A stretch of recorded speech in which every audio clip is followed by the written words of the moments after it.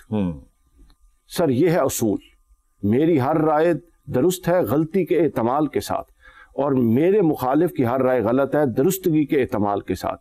اور امام مالک کا قول سن لیجئے. امام مالک کو کسی نے آ کے کوئی بات بتائی کہ آپ تو یہ کہہ رہے ہیں، فلاں شخص تو یہ کہتا ہے. امام مالک جلال میں آ گئے اور اتفاق سے اس وقت قبر رسول صلی اللہ علیہ وسلم پہ کھڑے تھے.